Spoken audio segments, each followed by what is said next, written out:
अंधेरे का साया। गांव किरणपुर एक ऐसी जगह थी जहां हर कोई सुख शांति से जीता था। गांव चारों ओर घने जंगलों और पहाड़ियों से घिरा हुआ था। यहाँ की वादियों में एक रहस्यमय खामोशी थी जो धीरे धीरे एक बड़े रहस्य में बदलने वाली थी। गांव के बाहरी हिस्से में एक प्राचीन हवेली खड़ी थी जिसे लोग काली हवेली के नाम से जानते थे। कोई नहीं जानता था कि हवेली का असली मालिक कौन था, लेकिन हर कोई इससे दूरी बनाकर रखता था। गांव के बच्चे इस हवेली के पास जाने से डरते थे। यह माना जाता था कि हवेली में कोई साया रहता है जो रात के समय जाग जाता है और लोगों को अपने पास बुलाता है। आरंभ। इस कहानी की शुरुआत होती है तीन दोस्तों से, राज, निखिल और श्रेया। तीनों बचपन से ही बहुत अच्छे दोस्त थे और गांव के बाकी लोगों से अलग ये तीनों बहुत जिज्ञासु थे। उन्हें हमेशा से उन चीजों में दिलचस्पी थी जिन्हें लोग रहस्यमय या डरावनी मानते थे। काली हवेली की कहानियां सुनकर उनके मन में एक दिन वहां जाने की इच्छा जगी। एक शाम जब सूरज ढलने वाला था और गांव में अंधेरा फैल रहा था, तीनों दोस्तों ने हवेली की ओर जाने का निश्चय किया। निखिल ने मजाक में कहा, अगर हम इस हवेली के अंदर जाने की हिम्मत कर लें तो हम गांव के सबसे बहादुर कहलाएंगे। राज और श्रेया ने सहमति में सिर हिलाया। हवेली के पास पहुंचते ही ठंडी हवाओं ने उनका स्वागत किया। हवेली के आसपास के पेड़ जैसे किसी गहरे राज को छिपाए हुए थे। हवेली की बड़ी बड़ी खिड़कियां और दरवाजे जंग लगे थे और उसकी दीवारों पर काई जम चुकी थी। निखिल ने हल्के स्वर में कहा, लगता है सदियों से यहाँ कोई नहीं आया। राज ने दरवाजे की ओर कदम बढ़ाया और उसे खोलने की कोशिश की, मगर दरवाजा अजीब तरह से खुद ही खुल गया। तीनों एक दूसरे की ओर हैरानी से देखने लगे। ये तो खुद ही खुल गया, श्रेया ने हिचकिचाते हुए कहा। दीवारों पर टंगी पुरानी तस्वीरों ने उनका ध्यान खींचा। इन तस्वीरों में अजीब लोग थे जो हवेली के पिछले मालिकों जैसे लग रहे थे। हर तस्वीर में उन लोगों के चेहरे पर एक भयावह मुस्कान थी जो किसी को भी बेचैन कर सकती थी। हवेली के अंदर अजीब सी ठंड थी, जैसे वहां कोई अदृश्य शक्ति मौजूद हो। रहस्यमय घटनाएं। जैसे ही वे तीनों अंदर बढ़े, अचानक हवेली के दरवाजे जोर से बंद हो गए। तीनों डर गए, लेकिन अब पीछे हटना मुश्किल था। निखिल ने मजाक में कहा, शायद हवेली ने हमें अंदर कैद कर लिया है, मगर उसकी आवाज में भी डर की झलक थी। फर्श पर चलते हुए उन्हें हल्की हल्की आवाजें सुनाई देने लगी। ऐसा लग रहा था जैसे हवेली के अंदर और कोई भी मौजूद है। तीनों ने एक दूसरे की ओर देखा, लेकिन कोई भी कुछ कहने की हिम्मत नहीं जुटा पाया।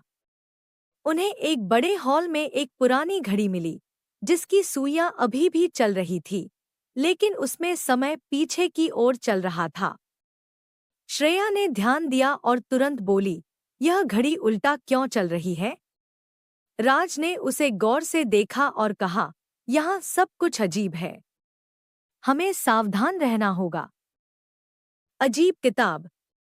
हवेली के भीतर एक पुरानी लाइब्रेरी थी जहां सैकड़ों किताबें धूल से ढकी हुई थी। निखिल ने एक किताब उठाई जिस पर कोई नाम नहीं लिखा था। जब उसने उसे खोला तो अचानक कमरे की बत्तियां तेज हो गईं और किताब के पन्ने खुद ब खुद पलटने लगे।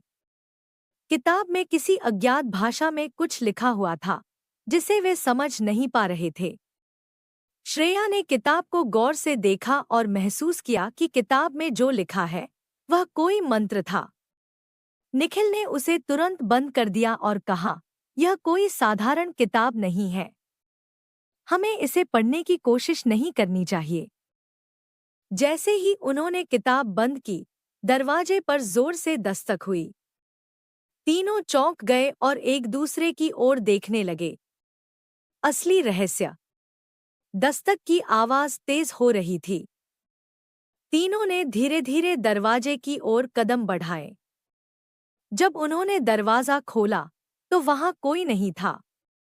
पर जैसे ही दरवाजा खोला, एक पुराना खत नीचे गिरा। राज ने उसे उठाया और पढ़ने लगा। खत में लिखा था, जो भी इस हवेली के रहस्यों को जानने की कोशिश करेगा, वह कभी वापस नहीं लौटेगा। तुम्हारे पास अब भी समय है, लौट जाओ। श्रेया ने कहा, हमें यहाँ से वापस जाना चाहिए। यह जगह सुरक्षित नहीं है। मगर राज को अब जिज्ञासा हो रही थी। नहीं, हमें पता लगाना चाहिए कि यहाँ क्या हो रहा है। अंधेरे का चेहरा। तीनों ने आगे बढ़ना जारी रखा। हवेली के सबसे पुराने हिस्से में पहुंचकर उन्हें एक बड़ी सी संदूक दिखाई दी। संदूक पर अजीब तरह के निशान थे, जिन्हें वे समझ नहीं पा रहे थे। निखिल ने कहा, क्या हमें इसे खोलना चाहिए? राज ने बिना सोचे विचारे संदूक खोल दिया। जैसे ही संदूक खुला, उसके भीतर से एक गहरी आवाज आई, तुमने मुझसे खेल खेलने की कोशिश की है। अब तुम्हें इसकी कीमत चुकानी पड़ेगी। संदूक के भीतर अंधेरा था, लेकिन उस अंधेरे से अचानक एक छाया निकली, जो हवेली के चारों ओर फैल गई। छाया ने हवेली की दीवारों पर अजीब आकृतियां बनानी शुरू कर दी। राज, निखिल और श्रेया ने भागने की कोशिश की, लेकिन हवेली के दरवाजे और खिड़कियां बंद हो चुकी थी। अंतिम लड़ाई। छाया धीरे धीरे उन पर हावी होने लगी।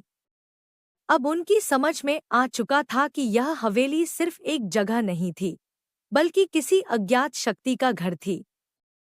निखिल ने हिम्मत करके कहा, हमें कुछ करना होगा।